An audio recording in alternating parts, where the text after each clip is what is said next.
This video is about fat shaming. On the Daily Mail here it says people who are obese or bigger than their usual, bigger than the ideal size should be made to feel bad about themselves until they stop eating. So on the general scale, that's what fat shaming is, making someone feel ashamed about their size. When I was younger, I came to Nigeria, and when I got a lot of abuse for being big, and that really crushed my confidence. So, like, for example, when I was younger, I was in Nigeria, they call, if you're Nigerian, you know this, they will call you Orobo. It really did affect me. But anyway, so as years grew, I started to take initiative and started to kind of reap the benefits to see the benefits of being healthy, living a healthy lifestyle. So as you might know, I did a beauty pageant, I've done a couple runs and stuff like that, and generally started to feel better about myself and my health. And in my teen years, and now in my transition, like as an adult now, what I found was that, like, if you're Nigerian, you will know this. What I found, especially women, it's not really something that's said to men, but what I found was that when a family member from Niger will come and they haven't seen you for ages, like, the first thing that they would say to you is, Ebon, would you put on weight? Ebon, have you put on weight? And I'm thinking, I don't understand. What do you want me to do with your observation? Do you want me to eat it? And at the early stages of my life, when I started to get those comments, I used to just kind of take it in and just like go away and cry and just be very depressed. But their comments would be like a driving motivation for me to lose weight or to adjust my lifestyle, just so that the next time they see me, they don't say that comment again. They say, oh, I've lost weight. And that's when I started to associate being slim with being healthy, when actually being the size that you are could be okay.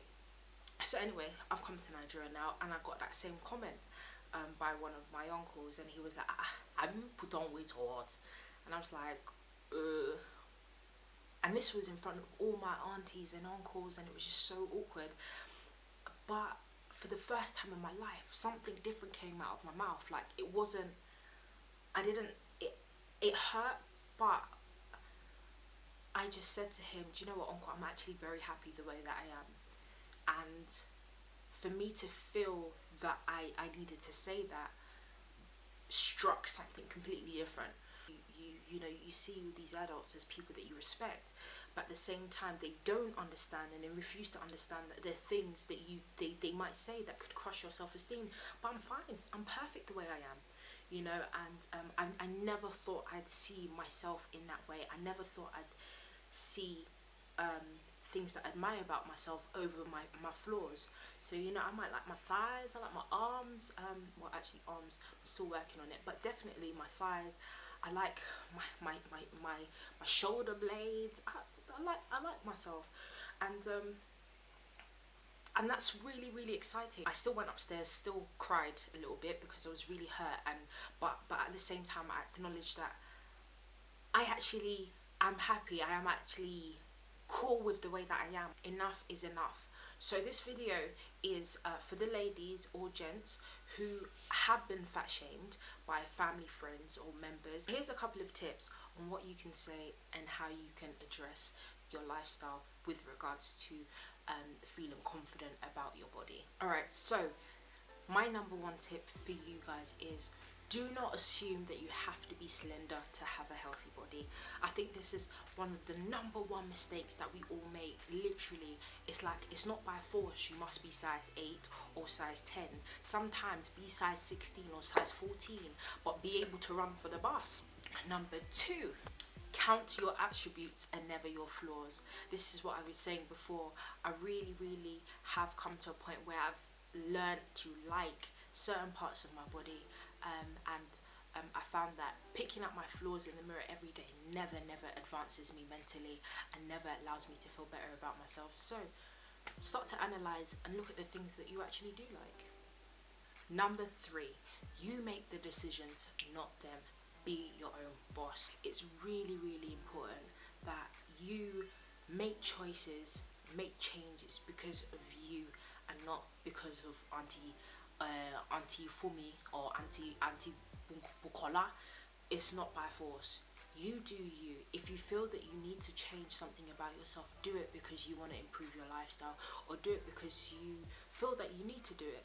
Don't do it because everybody else or anyone else is saying. And I think that's one weakness that we have as human beings. We always seek for approval, and we always seek for other people's opinions, and we allow them to influence our lifestyle. So stop today. Exercise to reward your body. Do not exercise to punish yourself. Don't let losing weight always be a driving motivation. I think it's really, really important that you exercise, do things that you enjoy, or else if you do run and jog for the rest of your life just to lose a couple pounds, life will not be better for you. Honestly, it's just punishment upon punishment, and you end up losing out on self-love and self-care. I don't think it's worth it. Next one that I have for you: explore and experiment with nutritious food. I found that being in Lagos, there's lots and lots of carbs and fatty foods, but at the same time there are lots and lots of lovely fruits and salads, and healthy, nourishing African food. So why don't you explore something different today? Avoid negative people and avoid negative comments as much as possible, because what people say, little seeds that really, really seep into your soul and just grow. And in general, just make it clear to people that you will not accept that kind of criticism. No. So that's all I have to say. Alright? So this is definitely for everybody, but I do believe that it's very, very common in the media and also in the African community. And if you babes are not willing to speak up, then I will speak up for you. Deuces. Bye. It's just like so hot.